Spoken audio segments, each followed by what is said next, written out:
Épître de Paul aux Romains, chapitre 1er. Paul, serviteur de Jésus-Christ, appelé à être apôtre, mis à part pour annoncer l'évangile de Dieu, qui avait été promis auparavant de la part de Dieu par ses prophètes dans les Saintes Écritures, et qui concerne son Fils, né de la postérité de David selon la chair, et déclaré Fils de Dieu avec puissance, selon l'Esprit de sainteté, par sa résurrection d'entre les morts. Jésus-Christ, notre Seigneur, par qui nous avons reçu la grâce et l'apostolat, pour amener en son nom à l'obéissance de la foi tous les païens, parmi lesquels vous êtes aussi, vous qui avez été appelés par Jésus-Christ, à tous ceux qui, à Rome, sont bien-aimés de Dieu, appelés à être saints, que la grâce et la paix vous soient données de la part de Dieu notre Père et du Seigneur Jésus-Christ. Je rends d'abord grâce à mon Dieu par Jésus-Christ au sujet de vous tous, de ce que votre foi est renommée dans le monde entier. Dieu que je sers en mon esprit dans l'évangile de son Fils m'est témoin que je fais sans cesse mention de vous, demandant continuellement dans mes prières d'avoir enfin, par sa volonté, le bonheur d'aller vers vous. Car je désire vous voir pour vous communiquer quelques dons spirituels afin que vous soyez affermis, ou plutôt, afin que nous soyons encouragés ensemble au milieu de vous par la foi qui nous est commune à vous et à moi. Je ne veux pas vous laisser ignorer, frères, que j'ai souvent formé le projet d'aller vous voir afin de recueillir quelques fruits parmi vous, comme parmi les autres nations. Mais j'en ai été empêché jusqu'ici. Je me dois aux Grecs et aux barbares, aux savants et aux ignorants. Ainsi j'ai un vif désir de vous annoncer aussi l'Évangile, à vous qui êtes à Rome. Car je n'ai point honte de l'Évangile.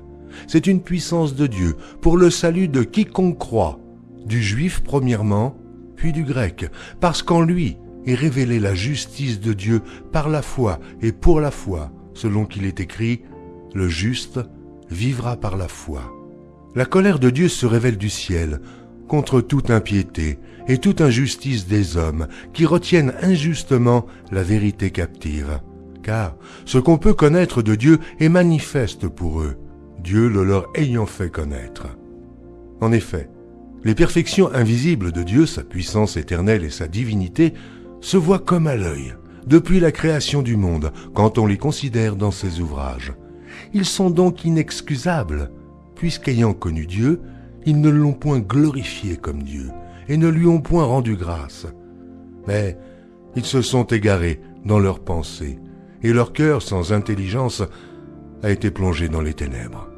Se vantant d'être sages, ils sont devenus fous, et ils ont changé la gloire du Dieu incorruptible en image représentant l'homme corruptible, des oiseaux, des quadrupèdes et des reptiles.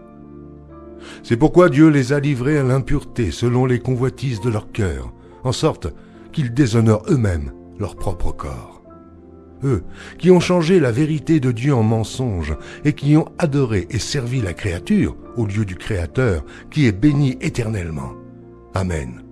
C'est pourquoi Dieu les a livrés à des passions infâmes, car leurs femmes ont changé l'usage naturel en celui qui est contre nature, et de même les hommes, abandonnant l'usage naturel de la femme, se sont enflammés dans leurs désirs les uns pour les autres, commettant homme avec homme des choses infâmes, et recevant en eux-mêmes le salaire que méritait leur égarement. Comme ils ne se sont pas souciés de connaître Dieu, Dieu les a livrés à leur sens réprouvé, pour commettre des choses indignes, étant remplis de toute espèce d'injustice, de méchanceté, de cupidité, de malice, plein d'envie, de meurtre, de querelle, de ruse, de malignité, rapporteurs, médisants, impies, arrogants, hautains, fanfarons, ingénieux au mal, rebelles à leurs parents, dépourvus d'intelligence, de loyauté, d'affection naturelle, de miséricorde. Eh bien, qu'ils connaissent le jugement de Dieu, déclarant dignes de mort ceux qui commettent de telles choses. Non seulement ils les font, mais ils approuvent ceux qui les font. Ô homme, qui que tu sois, toi qui juges, tu es donc inexcusable, car en jugeant les autres, tu te condamnes toi-même, puisque toi qui juges, tu fais les mêmes choses. Nous savons en effet que le jugement de Dieu contre ceux qui commettent de telles choses est selon la vérité. Et penses-tu, ô homme, toi qui juges ceux qui commettent de telles choses et qui les fais, que tu échapperas au jugement de Dieu? Ou méprises-tu les richesses de sa bonté, de sa patience et de sa longanimité, ne reconnaissant pas que la bonté de Dieu te pousse à la repentance, mais par ton endurcissement et par ton cœur impénitent, tu t'amasses un trésor de colère pour le jour de la colère et de la manifestation du juste jugement de Dieu qui rendra chacun selon ses œuvres, réservant la vie éternelle à ceux qui, par la persévérance à bien faire, cherchent l'honneur, la gloire et l'immortalité, mais l'irritation et la colère à ceux qui, par esprit de dispute, sont rebelles à la vérité et obéissent à l'injustice. Tribulation et angoisse sur toute âme d'homme qui fait le mal, sur le juif premièrement, puis sur le grec. Gloire, honneur et paix pour quiconque fait le bien, pour le juif premièrement, puis pour le grec. Car devant Dieu, il n'y a point d'acception de personne. Tous ceux qui ont péché sans la loi périront aussi sans la loi, et tous ceux qui ont péché avec la loi seront jugés par la loi. Ce ne sont pas, en effet, ceux qui écoutent la loi qui sont justes devant Dieu, mais ce sont ceux qui la mettent en pratique qui seront justifiés. Quand les païens qui n'ont point la loi font naturellement ce que prescrit la loi, ils sont, eux, qui n'ont point la loi, une loi pour eux-mêmes. Ils montrent que l'œuvre de la loi est écrite dans leur cœur, leur conscience en rendant témoignage, et leurs pensées s'accusant ou se défendant tour à tour. Ce qui paraîtra au jour où, selon mon évangile, Dieu jugera par Jésus-Christ les actions secrètes des hommes. Toi qui te donnes le nom de juif, qui te repose sur la loi, qui te glorifie de Dieu, qui connais sa volonté, qui apprécie la différence des choses, étant instruit par la loi, toi, qui te flatte d'être le conducteur des aveugles, la lumière de ceux qui sont dans les ténèbres, le docteur des insensés, le maître des ignorants, parce que tu as dans la loi la règle de la science et de la vérité. Toi donc, qui enseignes les autres, tu ne t'enseignes pas toi-même. Toi qui prêches de ne pas dérober, tu dérobes. Toi qui dis de ne pas commettre d'adultère, tu commets l'adultère. Toi qui as en abomination les idoles, tu commets des sacrilèges. Toi qui te fais une gloire de la loi, tu déshonores Dieu par la transgression de la loi. Car le nom de Dieu est à cause de vous blasphémé parmi les païens, comme cela est écrit. La circoncision est utile si tu mets en pratique la loi, mais si tu transgresses la loi, ta circoncision devient incirconcision. Si donc l'incirconcis observe les ordonnances de la loi, son incirconcision ne sera-t-elle pas tenue pour circoncision? L'incirconcis de nature qui accomplit la loi ne te condamnera-t-il pas, toi, qui la transgresses, tout en ayant la lettre de la loi et la circoncision? Le juif n'est pas celui qui en a les dehors, et la circoncision, ce n'est pas celle qui est visible dans la chair. Mais le juif, c'est celui qui l'est intérieurement, et la circoncision, c'est celle du cœur, selon l'esprit, et non selon la lettre. La louange de ce juif ne vient pas des hommes, mais de Dieu. Quel est donc l'avantage des juifs? Ou quelle est l'utilité de la circoncision? Il est grand de toute manière, et tout d'abord en ce que les oracles de Dieu leur ont été confiés. Et quoi? Si quelques-uns n'ont pas cru, leur incrédulité anéantira-t-elle la fidélité de Dieu? Loin de là. Que Dieu, au contraire, soit reconnu pour vrai, et tout homme pour menteur, selon qu'il est écrit, afin que tu sois trouvé juste dans tes paroles et que tu triomphes lorsqu'on te juge. Mais si notre injustice établit la justice de Dieu, que dirons-nous? Dieu est-il injuste quand il déchaîne sa colère? Je parle à la manière des hommes. Loin de là. Autrement, comment Dieu jugerait-il le monde? Et si par mon mensonge, la vérité de Dieu éclate davantage pour sa gloire, pourquoi suis-je moi-même encore jugé comme pécheur? Et pourquoi ne ferions-nous pas le mal afin qu'il en arrive du bien, comme quelques-uns qui nous calomnient prétendent que nous le disons? La condamnation de ces gens est juste. Quoi donc? Sommes-nous plus excellents? Nullement, car nous avons déjà prouvé que tous, Juifs et Grecs, sont sous l'empire du péché. Selon qu'il est écrit, il n'y a point de juste, pas même un seul. Nul n'est intelligent, nul ne cherche Dieu. Tous sont égarés, tous sont pervertis. Il n'en est aucun qui fasse le bien, pas même un seul. Leur gosier est un sépulcre ouvert. Ils se servent de leur langue pour tromper. Ils ont sous leurs lèvres un venin d'aspic. Leur bouche est pleine de malédiction et d'amertume. Ils ont les pieds légers pour répandre le sang. La destruction et le malheur sont sur leur route. Ils ne connaissent pas le chemin de la paix. La crainte de Dieu n'est pas devant leurs yeux. Or, nous savons que tout ce que dit la loi, elle le dit à ceux qui sont sous la loi, afin que toute bouche soit fermée, et que tout le monde soit reconnu coupable devant Dieu. Car nul ne sera justifié devant lui par les œuvres de la loi, puisque c'est par la loi que vient la connaissance du péché.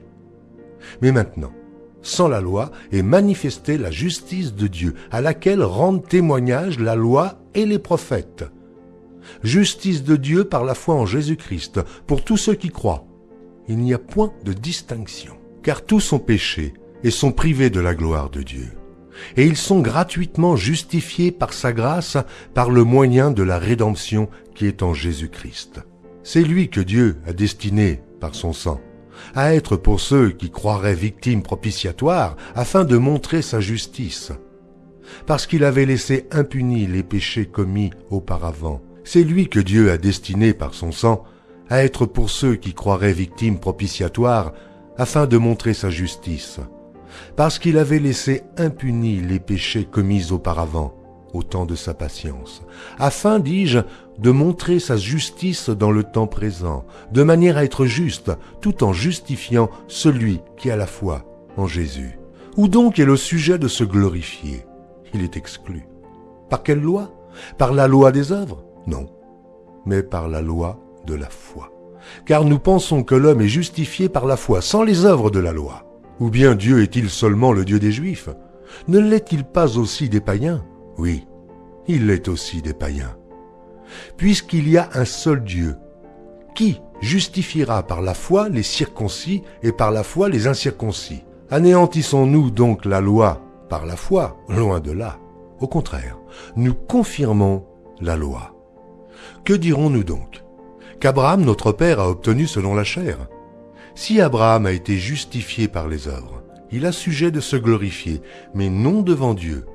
Car que dit l'Écriture? Abraham crut à Dieu, et cela lui fut imputé à justice. Or, à celui qui fait une œuvre, le salaire est imputé, non comme une grâce, mais comme une chose due. Et à celui qui ne fait point d'œuvre, mais qui croit en celui qui justifie l'impie, sa foi lui est imputée à justice. De même, David exprime le bonheur de l'homme à qui Dieu impute la justice sans les œuvres. Heureux ceux dont les iniquités sont pardonnées et dont les péchés sont couverts. Heureux l'homme à qui le Seigneur n'impute pas son péché. Ce bonheur n'est-il que pour les circoncis, ou est-il également pour les incirconcis? Car nous disons que la foi fut imputée à justice à Abraham. Comment donc lui fut-elle imputée? Était-ce après ou avant sa circoncision? Il n'était pas encore circoncis, il était incirconcis. Et il reçut le signe de la circoncision comme sceau de la justice qu'il avait obtenu par la foi, quand il était incirconcis. Et il reçut le signe de la circoncision comme sceau de la justice, qu'il avait obtenu par la foi quand il était incirconcis, afin d'être le père de tous les incirconcis qui croient, pour que la justice leur fût aussi imputée. Et le père des circoncis, qui ne sont pas seulement circoncis, mais encore qui marchent sur les traces de la foi de notre père Abraham quand il était incirconcis. En effet, ce n'est pas par la loi que l'héritage du monde a été promis à Abraham ou à sa postérité, c'est par la justice de la foi, car si les héritiers le sont par la loi, la foi est vaine et la promesse est anéantie, parce que la loi produit la colère, et que là où il n'y a point de loi, il n'y a point non plus de transgression. C'est pourquoi les héritiers le sont par la foi, pour que ce soit par grâce, afin que la promesse soit assurée à toute la postérité, non seulement à celle qui est sous la loi, mais aussi à celle qui a la foi d'Abraham, notre Père à tous, selon qu'il est écrit « Je t'ai établi, Père d'un grand nombre de nations. Il est notre Père devant celui auquel il a cru. Dieu qui donne la vie aux morts et qui appelle les choses qui ne sont point comme si elles étaient. » Espérant contre toute espérance, il crut, en sorte qu'il devint père d'un grand nombre de nations, selon ce qui lui avait été dit, « Telle sera ta postérité. » Et, sans faiblir dans la foi, il ne considéra point que son corps était déjà usé, puisqu'il avait près de 100 ans, et que Sarah n'était plus en état d'avoir des enfants. Il ne douta point, par incrédulité au sujet de la promesse de Dieu, mais il fut fortifié par la foi, donnant gloire à Dieu et ayant la pleine conviction que ce qu'il promet, il peut aussi l'accomplir. C'est pourquoi cela lui fut imputé à justice. Mais ce n'est pas à cause de lui seul qu'il est écrit que cela lui fut imputé. C'est encore à cause de nous, à qui cela sera imputé, à nous, qui croyons en celui qui a ressuscité des morts, Jésus notre Seigneur, lequel a été livré pour nos offenses et est ressuscité pour notre justification. Chapitre 5. Étant donc justifiés par la foi, nous avons la paix avec Dieu par notre Seigneur Jésus-Christ, à qui nous devons d'avoir eu par la foi accès à cette grâce, dans laquelle nous demeurons fermes, et nous nous glorifions dans l'espérance de la gloire de Dieu. Bien plus, nous nous glorifions même des afflictions, sachant que l'affliction produit la persévérance la victoire dans l'épreuve, et cette victoire, l'espérance. Or, l'espérance ne trompe point, parce que l'amour de Dieu est répandu dans nos cœurs par le Saint-Esprit qui nous a été donné. Car, lorsque nous étions encore sans force, Christ, au temps marqué, est mort pour des impies. À peine mourrait-on pour un juste, quelqu'un peut-être mourrait-il pour un homme de bien. Mais Dieu prouve son amour envers nous, en ce que, lorsque nous étions encore des pécheurs, Christ est mort pour nous. À plus forte raison donc, maintenant que nous sommes justifiés par son sang, serons-nous sauvés par lui de la colère. Car, si lorsque nous étions ennemis, nous avons été réconciliés avec Dieu par la mort de son Fils, à plus forte raison, étant réconciliés, serons-nous sauvés par sa vie. Et non seulement cela, mais encore nous nous glorifions en Dieu par notre Seigneur Jésus-Christ, par qui maintenant nous avons obtenu la réconciliation. C'est pourquoi, comme par un seul homme le péché est entré dans le monde, et par le péché la mort, et qu'ainsi la mort s'est étendue sur tous les hommes, parce que tous ont péché. Car jusqu'à la loi, le péché était dans le monde. Or le péché n'est pas imputé quand il n'y a point de loi. Cependant la mort a régné depuis Adam jusqu'à Moïse, même sur ceux qui n'avaient pas péché par une transgression semblable à celle d'Adam, lequel est la figure de celui qui devait venir. Mais il n'en est pas du don gratuit comme de l'offense, car si par l'offense d'un seul, il en est beaucoup qui sont morts, à plus forte raison, la grâce de Dieu et le don de la grâce venant d'un seul homme, Jésus-Christ, ont-ils été abondamment répandus sur beaucoup.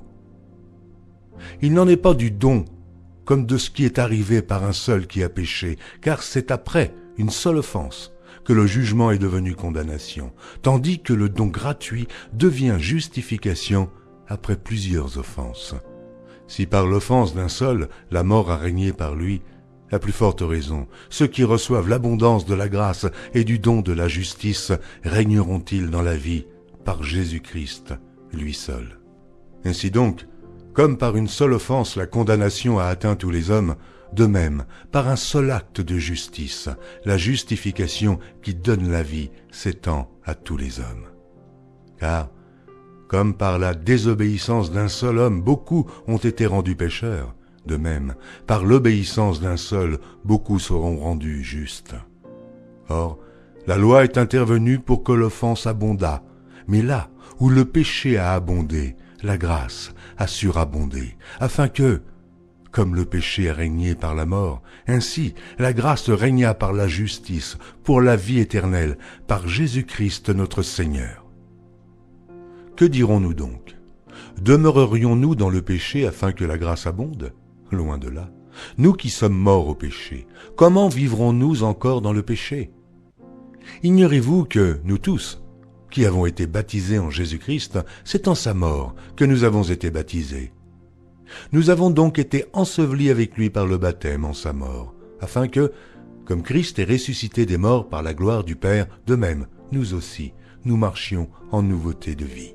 En effet, si nous sommes devenus une même plante avec lui, par la conformité à sa mort, nous le serons aussi par la conformité à sa résurrection, sachant que notre vieil homme a été crucifié avec lui, afin que le corps du péché fût détruit, pour que nous ne soyons plus esclaves du péché. Car celui qui est mort est libre du péché. Or, si nous sommes morts avec Christ, nous croyons que nous vivrons aussi avec lui, sachant que Christ, ressuscité des morts, ne meurt plus. La mort n'a plus de pouvoir sur lui, car il est mort. Et c'est pour le péché qu'il est mort une fois pour toutes. Il est revenu à la vie, et c'est pour Dieu qu'il vit.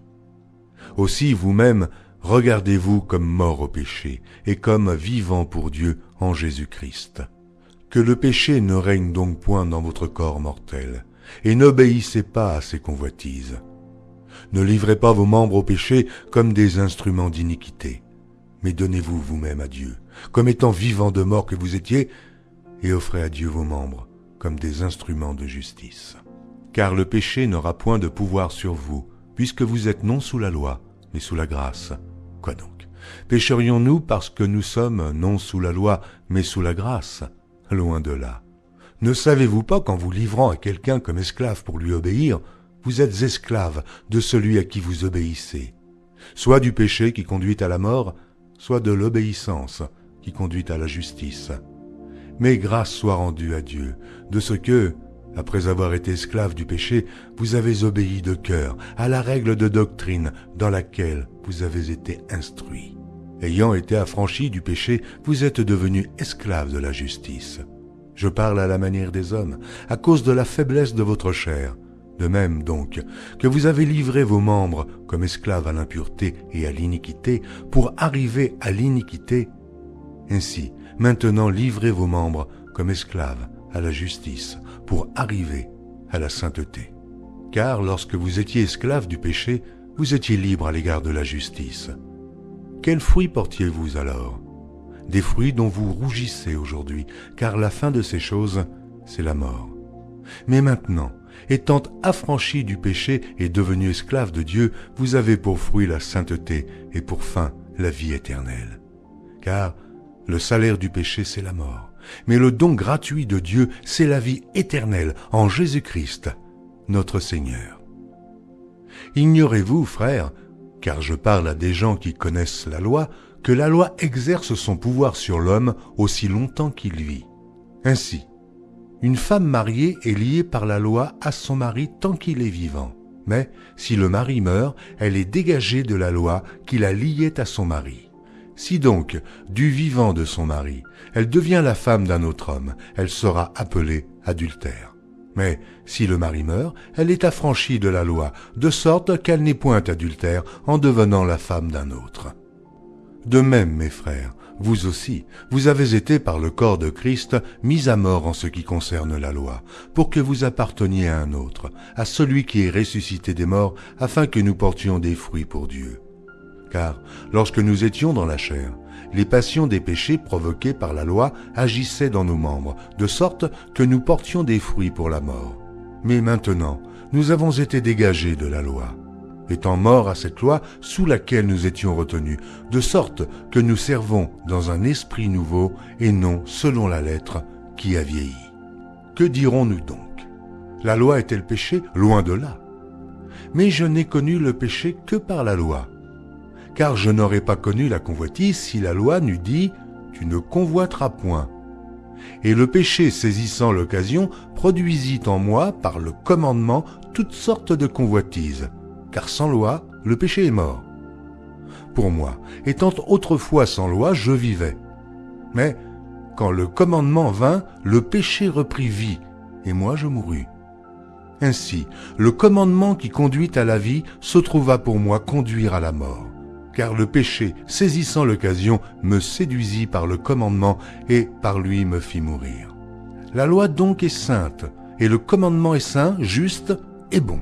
Ce qui est bon, a-t-il donc été pour moi une cause de mort? Loin de là, mais c'est le péché, afin qu'il se manifestât comme péché en me donnant la mort par ce qui est bon, et que, par le commandement, il devint condamnable au plus haut point.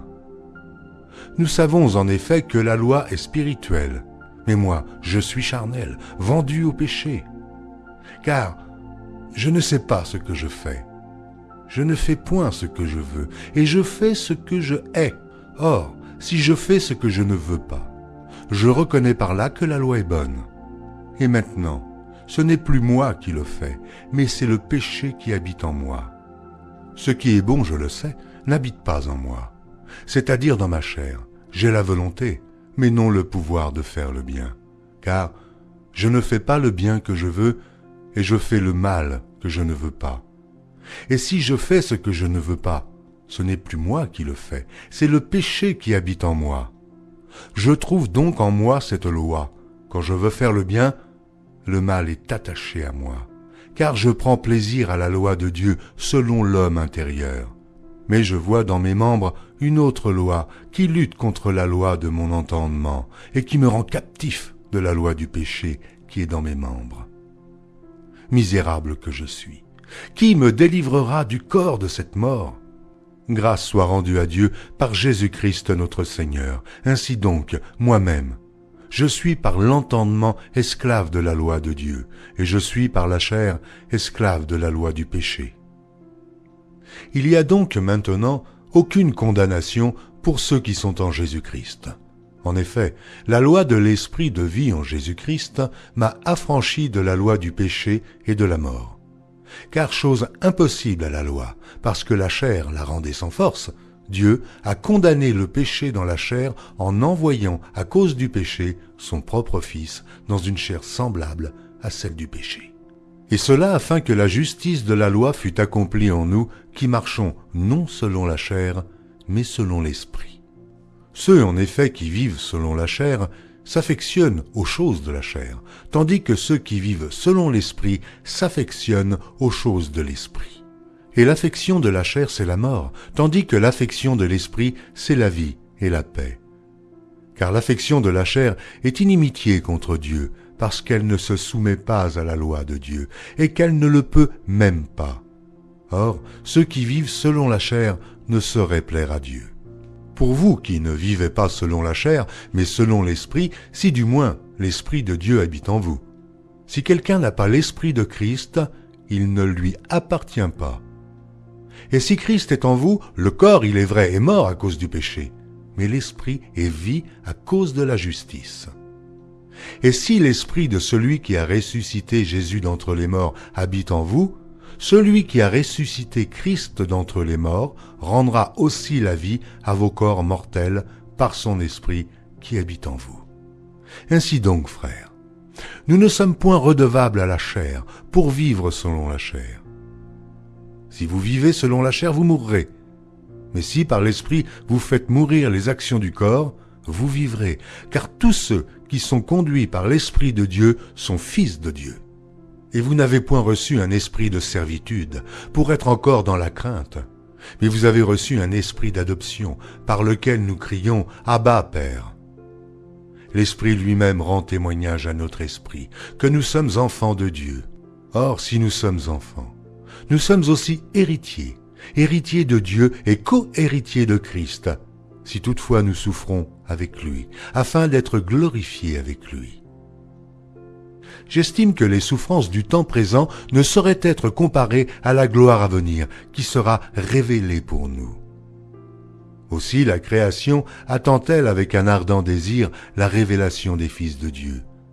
Car la création a été soumise à la vanité, non de son gré, mais à cause de celui qui l'y a soumise, avec l'espérance qu'elle aussi sera affranchie de la servitude, de la corruption, pour avoir part à la liberté de la gloire des enfants de Dieu.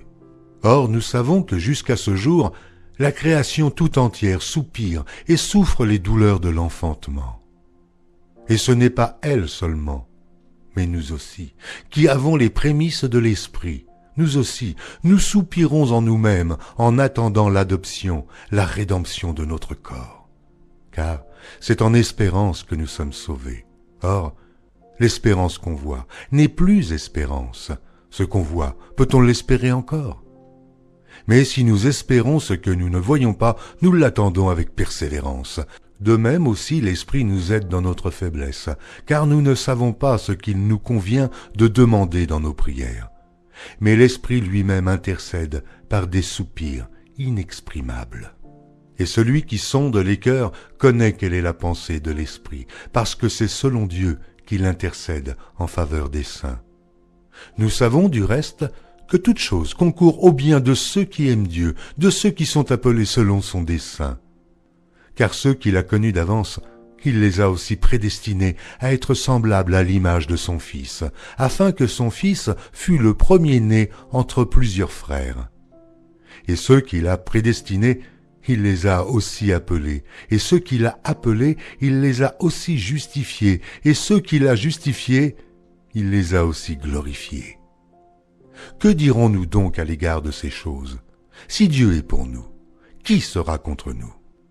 Lui qui n'a point épargné son propre Fils, mais qui l'a livré pour nous, comment ne nous donnera-t-il pas aussi toutes choses avec lui?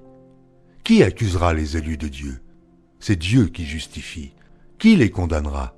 Christ est mort. Bien plus, il est ressuscité, et il est à la droite de Dieu, et il intercède pour nous. Qui nous séparera de l'amour de Christ? Sera-ce la tribulation ou l'angoisse, ou la persécution, ou la faim, ou la nudité, ou le péril, ou l'épée? Selon qu'il est écrit, c'est à cause de toi qu'on nous met à mort tout le jour, qu'on nous regarde comme des brebis destinées à la boucherie. Mais, dans toutes ces choses, nous sommes plus que vainqueurs par celui qui nous a aimés. Car j'ai l'assurance que ni la mort, ni la vie, ni les anges, ni les dominations, ni les choses présentes, ni les choses à venir, ni les puissances, ni la hauteur, ni la profondeur, ni aucune autre créature ne pourra nous séparer de l'amour de Dieu manifesté en Jésus-Christ, notre Seigneur. Je dis la vérité en Christ, je ne mens point. Ma conscience m'en rend témoignage par le Saint-Esprit. J'éprouve une grande tristesse, et j'ai dans le cœur un chagrin continuel. Car je voudrais moi-même être anathème et séparé de Christ pour mes frères, mes parents selon la chair, qui sont israélites, à qui appartiennent l'adoption et la gloire, et les alliances, et la loi, et le culte, et les promesses, et les patriarches, et de qui est issu selon la chair le Christ, qui est au-dessus de toutes choses, Dieu béni éternellement. Amen. Ce n'est point à dire que la parole de Dieu soit restée sans effet, car tous ceux qui descendent d'Israël ne sont pas Israël. Et, pour être la postérité d'Abraham, ils ne sont pas tous ses enfants. Mais il est dit en Isaac, sera nommé pour toi une postérité. C'est-à-dire que ce ne sont pas les enfants de la chair qui sont enfants de Dieu, mais que ce sont les enfants de la promesse qui sont regardés comme la postérité. Voici en effet la parole de la promesse. Je reviendrai à cette même époque et Sarah aura un fils. Et de plus il en fut ainsi de Rebecca, qui conçut du sol Isaac notre père, car quoique les enfants ne fussent pas encore nés, et ils n'eussent fait ni bien ni mal, afin que le dessein d'élection de Dieu subsistât, sans dépendre des œuvres, et par la seule volonté de celui qui appelle. Il fut dit à Rebecca, « L'aîné sera assujetti au plus jeune, selon qu'il est écrit, j'ai aimé Jacob, et j'ai haï Ésaü. » Que dirons-nous donc? Y a-t-il en Dieu de l'injustice? Loin de là. Car il dit à Moïse, « Je ferai miséricorde à qui je fais miséricorde, et j'aurai compassion de qui j'ai compassion. » Ainsi donc cela ne dépend ni de celui qui veut, ni de celui qui court, mais de Dieu qui fait miséricorde. Car l'Écriture dit à Pharaon, « Je t'ai suscité à dessein pour montrer en toi ma puissance, et afin que mon nom soit publié sur toute la terre. » Ainsi, il fait miséricorde à qui il veut, et il endurcit qui il veut. Tu me diras, pourquoi blâme-t-il encore? Car qui est-ce qui résiste à sa volonté? Ô homme, toi plutôt, qui es-tu pour contester avec Dieu? Le vase d'argile dira-t-il à celui qui l'a formé, « Pourquoi m'as-tu fait ainsi ?» Le potier n'est-il pas maître de l'argile pour faire avec la même masse un vase d'honneur et un vase d'usage vil? Et que dire si Dieu, voulant montrer sa colère et faire connaître sa puissance, a supporté avec une grande patience des vases de colère formés pour la perdition, et s'il a voulu faire connaître la richesse de sa gloire envers des vases de miséricorde qu'il a d'avance préparés pour la gloire? Ainsi nous a-t-il appelés non seulement d'entre les Juifs, mais encore d'entre les païens. Selon qu'il le dit dans Osée, « J'appellerai mon peuple celui qui n'était pas mon peuple, et bien-aimé celle qui n'était pas la bien-aimée. Et là où on leur disait « Vous n'êtes pas mon peuple », ils seront appelés fils du Dieu vivant. » Ésaïe, de son côté, s'écrie au sujet d'Israël, « Quand le nombre des fils d'Israël serait comme le sable de la mer, un reste seulement sera sauvé. Car le Seigneur exécutera pleinement et promptement sur la terre ce qu'il a résolu. Et, comme Ésaïe l'avait dit auparavant, si le Seigneur des armées ne nous eût laissé une postérité, nous serions devenus comme Sodome. Nous aurions été semblables à Gomorrhe. Que dirons-nous donc? Les païens qui ne cherchaient pas la justice ont obtenu la justice qui vient de la foi, tandis qu'Israël, qui cherchait une loi de justice, n'est pas parvenu à cette loi. Pourquoi? Parce qu'Israël l'a cherchée, non par la foi, mais comme provenant des œuvres. Et ils se sont heurtés contre la pierre d'achoppement. Selon qu'il est écrit, « Voici, je mets en Sion une pierre d'achoppement et un rocher de scandale, et celui qui croit en lui ne sera point confus. » Chapitre 10. Frères, le vœu de mon cœur et ma prière à Dieu pour eux, c'est qu'ils soient sauvés. Je leur rends le témoignage qu'ils ont du zèle pour Dieu, mais sans intelligence, ne connaissant pas la justice de Dieu et cherchant à établir leur propre justice. Ils ne se sont pas soumis à la justice de Dieu, car Christ est la fin de la loi, pour la justification de tous ceux qui croient. En effet, Moïse définit ainsi la justice qui vient de la loi. L'homme qui mettra ces choses en pratique vivra par elles. Mais voici comment parle la justice qui vient de la foi. Ne dis pas en ton cœur, qui montera au ciel? C'est en faire descendre Christ. Ou, qui descendra dans l'abîme? C'est faire remonter Christ d'entre les morts. Que dit-elle donc? La parole est près de toi, dans ta bouche et dans ton cœur. Or, c'est la parole de la foi que nous prêchons. Si tu confesses de ta bouche le Seigneur Jésus, et si tu crois dans ton cœur que Dieu l'a ressuscité des morts, tu seras sauvé. Car c'est en croyant du cœur qu'on parvient à la justice, et c'est en confessant de la bouche qu'on parvient au salut, selon ce que dit l'Écriture. Quiconque croit en lui ne sera point confus. Il n'y a aucune différence, en effet, entre le juif et le grec, puisqu'ils ont tous un même Seigneur, qui est riche pour tous ceux qui l'invoquent. Car quiconque invoquera le nom du Seigneur sera sauvé. Comment donc invoqueront-ils celui en qui ils n'ont pas cru? Et comment croiront-ils en celui dont ils n'ont pas entendu parler? Et comment en entendront-ils parler s'il n'y a personne qui prêche?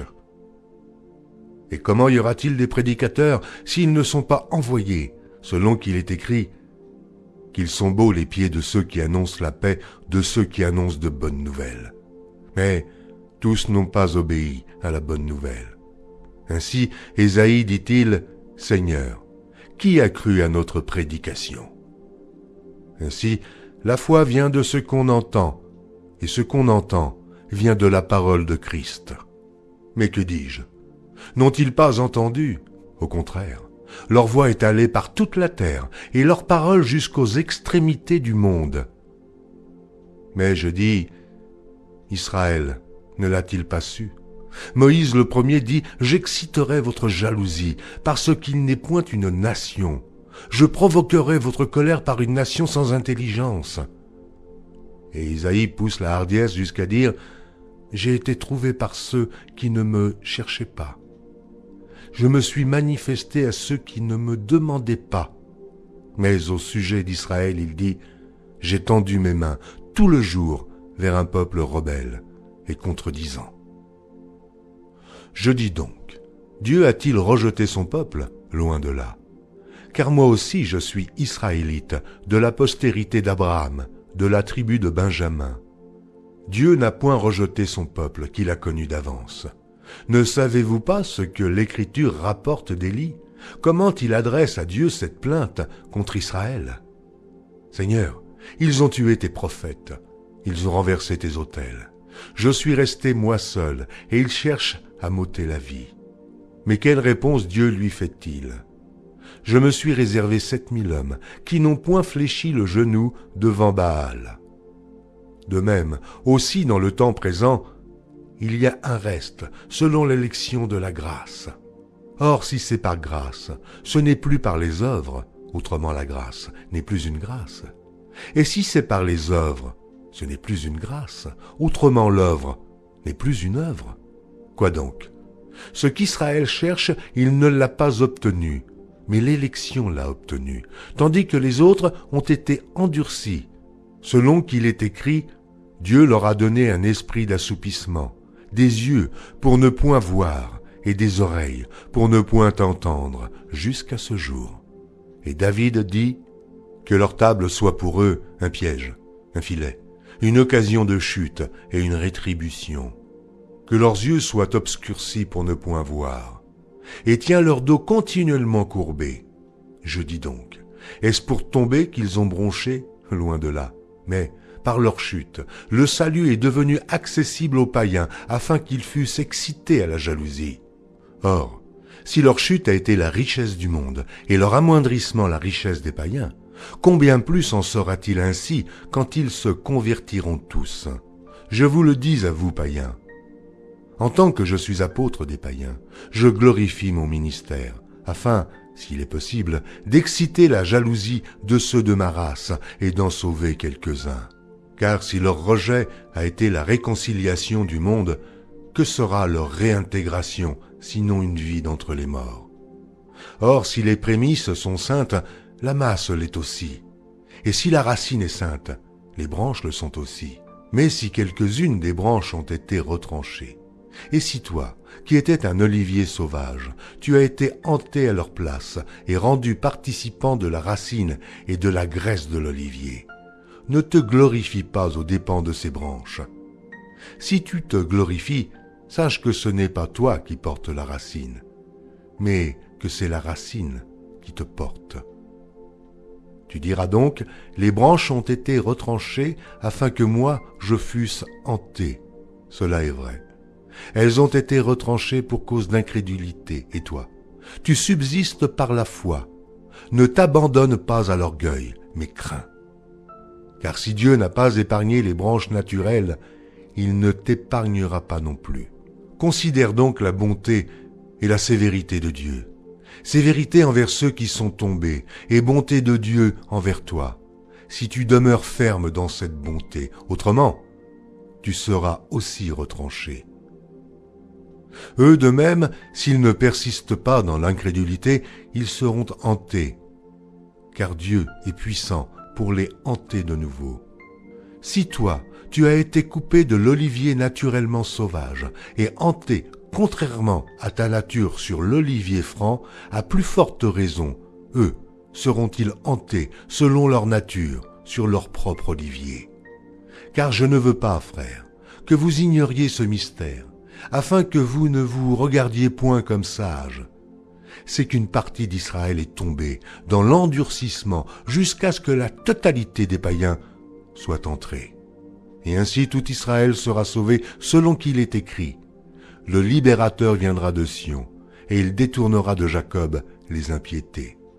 Et ce sera mon alliance avec eux lorsque j'ôterai leurs péchés. En ce qui concerne l'Évangile, ils sont ennemis à cause de vous. Mais en ce qui concerne l'élection, ils sont aimés à cause de leur Père. Car Dieu ne se repent pas de ses dons et de son appel. De même que vous avez autrefois désobéi à Dieu, et que par leur désobéissance, vous avez maintenant obtenu miséricorde, de même, ils ont maintenant désobéi, afin que, par la miséricorde qui vous a été faite, ils obtiennent aussi miséricorde.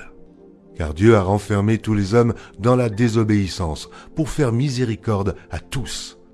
Ô profondeur de la richesse, de la sagesse et de la science de Dieu, que ses jugements sont insondables et ses voies incompréhensibles, car qui a connu la pensée du Seigneur? Ou qui a été son conseiller? Qui lui a donné le premier pour qu'il ait à recevoir en retour? C'est de lui, par lui, et pour lui que sont toutes choses. À lui la gloire dans tous les siècles. Amen. Je vous exhorte donc, frères, par les compassions de Dieu, à offrir vos corps comme un sacrifice vivant, saint, agréable à Dieu, ce qui sera de votre part un culte raisonnable. Ne vous conformez pas au siècle présent, mais soyez transformés par le renouvellement de l'intelligence, afin que vous discerniez quelle est la volonté de Dieu, ce qui est bon, agréable et parfait. Par la grâce qui m'a été donnée, je dis à chacun de vous de n'avoir pas de lui-même une trop haute opinion, mais de revêtir des sentiments modestes, selon la mesure de foi que Dieu a départie à chacun. Car, comme nous avons plusieurs membres dans un seul corps, et que tous les membres n'ont pas la même fonction, ainsi, nous qui sommes plusieurs, nous formons un seul corps en Christ, et nous sommes tous membres les uns des autres. Puisque nous avons des dons différents selon la grâce qui nous a été accordée, que celui qui a le don de prophétie l'exerce selon l'analogie de la foi, que celui qui est appelé au ministère s'attache à son ministère, et que celui qui enseigne s'attache à son enseignement, et celui qui exhorte à l'exhortation, que celui qui donne le fasse avec libéralité, que celui qui préside le fasse avec zèle, que celui qui pratique la miséricorde le fasse avec joie. Que la charité soit sans hypocrisie. Ayez le mal en horreur. Attachez-vous fortement au bien. Par amour fraternel, soyez pleins d'affection les uns pour les autres. Par honneur, usez de prévenance réciproque. Ayez du zèle et non de la paresse. Soyez fervents d'esprit. Servez le Seigneur. Réjouissez-vous en espérance, soyez patients dans l'affliction, persévérez dans la prière. Pourvoyez aux besoins des saints, exercez l'hospitalité. Bénissez ceux qui vous persécutent, bénissez et ne maudissez pas. Réjouissez-vous avec ceux qui se réjouissent, pleurez avec ceux qui pleurent. Ayez les mêmes sentiments les uns envers les autres, n'aspirez pas à ce qui est élevé, mais laissez-vous attirer par ce qui est humble. Ne soyez point sages à vos propres yeux. Ne rendez à personne le mal pour le mal. Recherchez ce qui est bien devant tous les hommes. S'il est possible, autant que cela dépend de vous, soyez en paix avec tous les hommes. Ne vous vengez point vous-même, bien-aimés, mais laissez agir la colère, car il est écrit « À moi la vengeance, à moi la rétribution, dit le Seigneur. » Mais si ton ennemi a faim, donne-lui à manger. S'il a soif, donne-lui à boire. Car en agissant ainsi, ce sont des charbons ardents que tu amasseras sur sa tête. Ne te laisse pas vaincre par le mal, mais surmonte le mal par le bien. Que toute personne soit soumise aux autorités supérieures, car il n'y a point d'autorité qui ne vienne de Dieu. Et les autorités qui existent ont été instituées de Dieu. C'est pourquoi celui qui s'oppose à l'autorité résiste à l'ordre que Dieu a établi, et ceux qui résistent attireront une condamnation sur eux-mêmes. Ce n'est pas pour une bonne action, c'est pour une mauvaise que les magistrats sont à redouter. Veux-tu ne pas craindre l'autorité, fais le bien, et tu auras son approbation. Le magistrat est serviteur de Dieu pour ton bien, mais si tu fais le mal, crains. Car ce n'est pas en vain qu'il porte l'épée, étant serviteur de Dieu pour exercer la vengeance et punir celui qui fait le mal. Il est donc nécessaire d'être soumis, non seulement par crainte de la punition, mais encore par motif de conscience. C'est aussi pour cela que vous payez les impôts, car les magistrats sont des ministres de Dieu, entièrement appliqués à cette fonction. Rendez à tous ce qui leur est dû, l'impôt à qui vous devez l'impôt, le tribut à qui vous devez le tribut, la crainte à qui vous devez la crainte, l'honneur à qui vous devez l'honneur. ne devez rien à personne, si ce n'est de vous aimer les uns les autres, car celui qui aime les autres a accompli la loi. En effet, les commandements, tu ne commettras point d'adultère, tu ne tueras point, tu ne déroberas point, tu ne convoiteras point, et ce qu'il peut encore y avoir se résume dans cette parole. Tu aimeras ton prochain comme toi-même. L'amour ne fait point de mal au prochain. L'amour est donc l'accomplissement de la loi. Cela importe d'autant plus que vous savez en quel temps nous sommes. C'est l'heure de vous réveiller enfin du sommeil, car maintenant le salut est plus près de nous que lorsque nous avons cru. La nuit est avancée, le jour approche. Dépouillons-nous donc des œuvres des ténèbres et revêtons les armes de la lumière. Marchons honnêtement, comme en plein jour, loin des excès et de l'ivrognerie, de la luxure et de l'impudicité, des querelles et des jalousies. Mais revêtez-vous du Seigneur Jésus-Christ et n'ayez pas soin de la chair pour en satisfaire les convoitises. Faites accueil à celui qui est faible dans la foi et ne discutez pas sur les opinions. Tel croit pouvoir manger de tout, tel autre qui est faible ne mange que des légumes. Que celui qui mange ne méprise point celui qui ne mange pas, et que celui qui ne mange pas ne juge point celui qui mange, car Dieu l'a accueilli. Qui es-tu, toi qui juges un serviteur d'autrui? S'il se tient debout ou s'il tombe, cela regarde son maître. Mais il se tiendra debout, car le Seigneur a le pouvoir de l'affermir. Tel fait une distinction entre les jours. Tel autre les estime tous égaux. Que chacun ait en son esprit une pleine conviction. Celui qui distingue entre les jours agit ainsi pour le Seigneur. Celui qui mange, c'est pour le Seigneur qu'il mange, car il rend grâce à Dieu. Celui qui ne mange pas, c'est pour le Seigneur qu'il ne mange pas, et il rend grâce à Dieu. En effet, nul de nous ne vit pour lui-même, et nul ne meurt pour lui-même. Car si nous vivons pour le Seigneur. Et si nous mourrons pour le Seigneur. Soit donc que nous vivions, soit que nous mourions, nous sommes au Seigneur. Car Christ est mort et il a vécu afin de dominer sur les morts et sur les vivants. Mais toi, pourquoi juges-tu ton frère?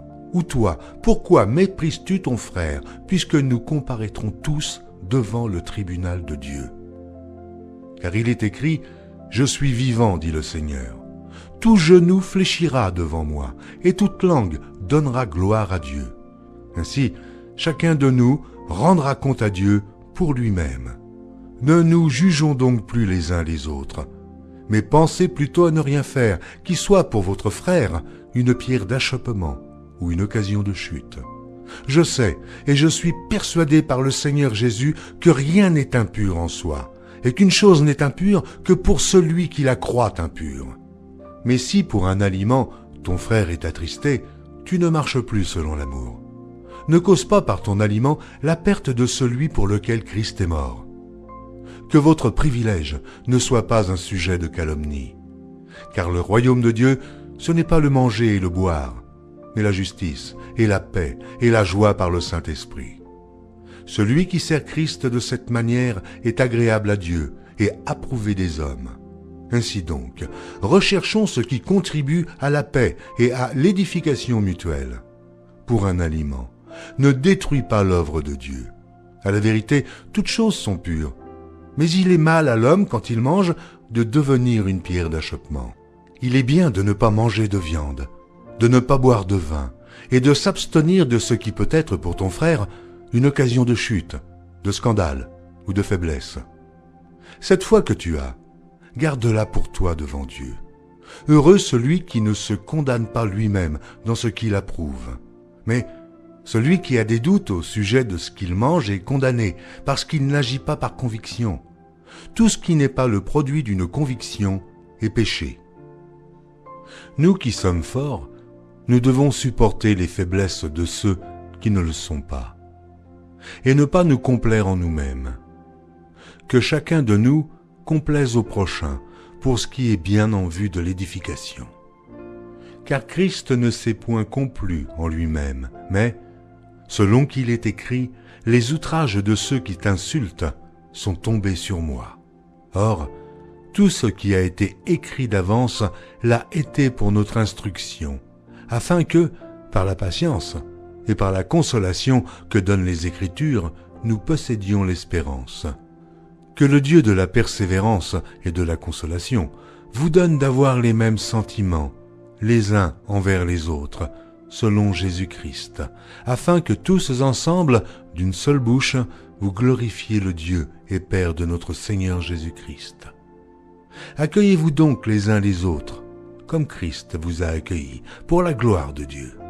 Je dis en effet que Christ a été serviteur des circoncis, pour prouver la véracité de Dieu en confirmant les promesses faites aux pères, tandis que les païens glorifient Dieu à cause de sa miséricorde, selon qu'il est écrit « C'est pourquoi je te louerai parmi les nations, et je chanterai à la gloire de ton nom. » Il est dit encore « Nations, réjouissez-vous avec son peuple. » Et encore « Louez le Seigneur, vous toutes les nations. Célébrez-le, vous tous les peuples. » Ésaïe dit aussi « Il sortira d'Isaïe un rejeton, qui se lèvera pour régner sur les nations espéreront en lui. » Que le Dieu de l'espérance vous remplisse de toute joie et de toute paix dans la foi, pour que vous abondiez en espérance, par la puissance du Saint-Esprit. Pour ce qui vous concerne, mes frères, je suis moi-même persuadé que vous êtes pleins de bonnes dispositions, remplis de toute connaissance et capables de vous exhorter les uns les autres. Cependant, à certains égards, je vous ai écrit avec une sorte de hardiesse, comme pour réveiller vos souvenirs à cause de la grâce que Dieu m'a faite d'être ministre de Jésus-Christ parmi les païens, m'acquittant du divin service de l'évangile de Dieu, afin que les païens lui soient une offrande agréable, étant sanctifiés par l'Esprit Saint. J'ai donc sujet de me glorifier en Jésus-Christ pour ce qui regarde les choses de Dieu, car je n'oserais mentionner aucune chose que Christ n'ait pas faite par moi, pour amener les païens à l'obéissance par la parole et par les actes, par la puissance des miracles et des prodiges, par la puissance de l'Esprit de Dieu, en sorte que, depuis Jérusalem et les pays voisins jusqu'en Illyrie, j'ai abondamment répandu l'évangile de Christ. Et je me suis fait honneur d'annoncer l'évangile là où Christ n'avait point été nommé, afin de ne pas bâtir sur le fondement d'autrui, selon qu'il est écrit « Ceux à qui il n'avait point été annoncé verront, et ceux qui n'en avaient point entendu parler comprendront. » C'est ce qui m'a souvent empêché d'aller vers vous, mais maintenant, n'ayant plus rien qui me retienne dans ces contrées, et ayant depuis plusieurs années le désir d'aller vers vous, j'espère vous voir, en passant quand je me rendrai en Espagne, et y être accompagné par vous, après que j'aurai satisfait en partie mon désir de me trouver chez vous. Présentement, je vais à Jérusalem pour le service des saints, car la Macédoine et l'Achaïe ont bien voulu s'imposer une contribution en faveur des pauvres parmi les saints de Jérusalem. Elles l'ont bien voulu, et elles le leur devaient, car si les païens ont eu part à leurs avantages spirituels, ils doivent aussi les assister dans les choses temporelles. Dès que j'aurai terminé cette affaire et que je leur aurai remis ces dons, je partirai pour l'Espagne et passerai chez vous. Je sais qu'en allant vers vous, c'est avec une pleine bénédiction de Christ que j'irai. Je vous exhorte, frères, par notre Seigneur Jésus-Christ et par l'amour de l'Esprit, à combattre avec moi, en adressant à Dieu des prières en ma faveur, afin que je sois délivré des incrédules de la Judée et que les dons que je porte à Jérusalem soient agréés des saints, en sorte que j'arrive chez vous avec joie, si c'est la volonté de Dieu et que je jouisse au milieu de vous de quelque repos. Que le Dieu de paix soit avec vous tous. Amen. Épître de Paul aux Romains, chapitre 16. Je vous recommande Phobé, notre sœur, qui est diaconesse de l'église de Cenchréa, afin que vous la receviez en notre Seigneur d'une manière digne des saints, et que vous l'assistiez dans les choses où elle aurait besoin de vous. car elle en a donné, elle à plusieurs, et à moi-même. Saluez Prisca et Aquilas, mes compagnons d'œuvre en Jésus-Christ, qui ont exposé leur tête pour sauver ma vie. Ce n'est pas moi seul qui leur rend grâce, ce sont encore toutes les églises des païens. Saluez aussi l'église qui est dans leur maison. Saluez Faïnette, mon bien-aimé, qui a été pour Christ les prémices de l'Asie. Saluez Marie, qui a pris beaucoup de peine pour vous. Saluez Andronicus et Junias, mes parents et mes compagnons de captivité, qui jouissent d'une grande considération parmi les apôtres, et qui même ont été en Christ avant moi. Saluez Amplias, mon bien-aimé dans le Seigneur. Saluez Urbain, notre compagnon d'œuvre en Christ, et Stachys, mon bien-aimé. Saluez Apelles, qui est éprouvé en Christ. Saluez ceux de la maison d'Aristobule. Saluez Hérodion, mon parent. Saluez ceux de la maison de Narcisse, qui sont dans le Seigneur. Saluez Tryphène et Tryphose, qui travaillent pour le Seigneur. Saluez Perside, la bien-aimée, qui a beaucoup travaillé pour le Seigneur. Saluez Rufus, l'élu du Seigneur, et sa mère, qui est aussi la mienne.